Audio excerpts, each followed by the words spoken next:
ভাই একটা বলেন, আপনি বলেন, কি বলবেন, বলেন বলেন বলে দে। কি বলে দিব। আসসালামু আলাইকুম দর্শক, এই ভাইটাকে সবাই সাপোর্ট করবেন, ধন্যবাদ।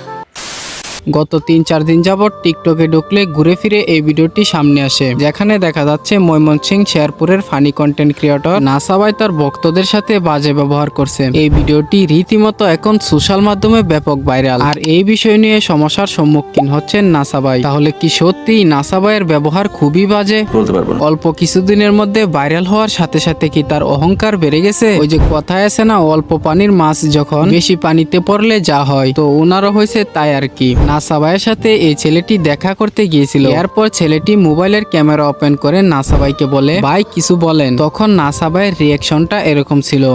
কি বলে দিব। আসসালামু আলাইকুম দর্শক, এই ভাইটাকে সবাই সাপোর্ট করবেন, ধন্যবাদ। ধন্যবাদ, আমাকে একটু সাপোর্ট করে দেন।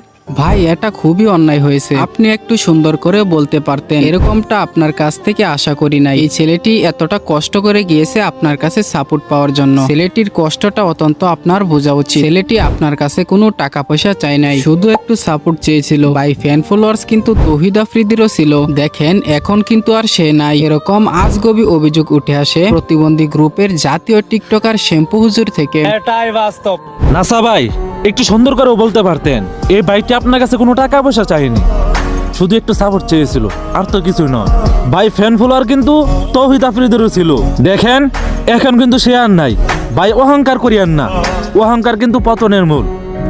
এটাই বাস্তব। আমরা বাঙালি খুব সহজেই মানুষকে নিয়ে ট্রল করতে পারি, কিছু না জেনে না ভেবেই তাদের সম্পর্কে ভাইরাল হওয়ার জন্য মিথ্যা নিউজ দিতে টাকা পয়সা লাগে না। যেই ছেলের নিজের কোনো যোগ্যতা নাই, আর তিনি আইছে নাসা ভাইয়ের কাছ থেকে প্রমোট চাইতে। আরে ভাই তোকে বলতেছি, পারলে নিজে থেকে কিছু কইরা দেখা। সাপোর্ট চাই আর কতদিন চলবি? আর শ্যাম্পু হুজুর ওনার কথা আর কি বলবো, তিনি তো উমরের নাম বেচা খাইতেছে দিনরাত 24 ঘন্টায়। ওমর বারে 500 million like, Omar always on fire.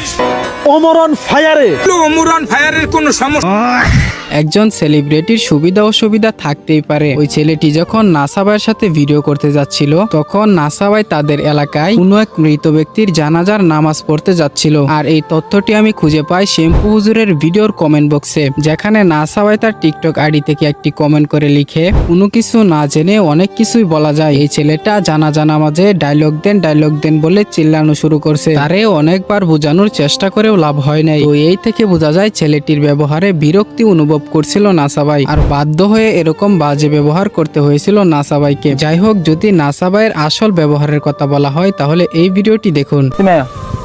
Clear না? তুলো করবো না আমাদের জন্য। হ্যাঁ, আর লেখাপড়া করে অনেক বড় হও, ভালো ফোন পাবা ইনশাল্লাহ একদিন। হ্যাঁ, নাম কি তোমার? মুরাদ। মুরাদ।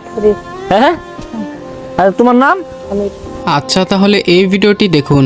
রুট দিয়ে দেখিয়ে নে কতটা মনে আশা নিয়ে এসে আমার সাথে দেখা করবো, আমাদের সাথে আমার সাথে দেখা করবো। বুকে নি তোমার। আরে তোমরা যে আসলে কও কি কম তুমি করে নিয়ে, হ্যাঁ এতটা ভালোবাসো, ঘাইমা শরীর পুরো ভিজে গেছে দেখেন। রোদ তো আসছে। এছাড়াও নাসা ভাই শেরপুরের ভয়াবহ বন্যাতেও থেমে থাকেননি।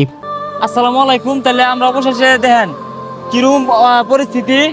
আজকে 2 দিন ধরে চট্টগ্রাম থেকে বুটানার লাগে যে চেষ্টা করতেছি, বুটানার লাগে আগাইতেছি। তো এই হচ্ছে নাসা ভাইয়ের ব্যবহার। আমি যদি উনাদের জায়গায় থাকতাম তাহলে বুঝতে পারতেন মানুষের সাথে কতটা মেনটেন করে চলতে হয়। অযথাই কেউ ট্রল না করে ভিডিওটি শেয়ার করে রাখুন।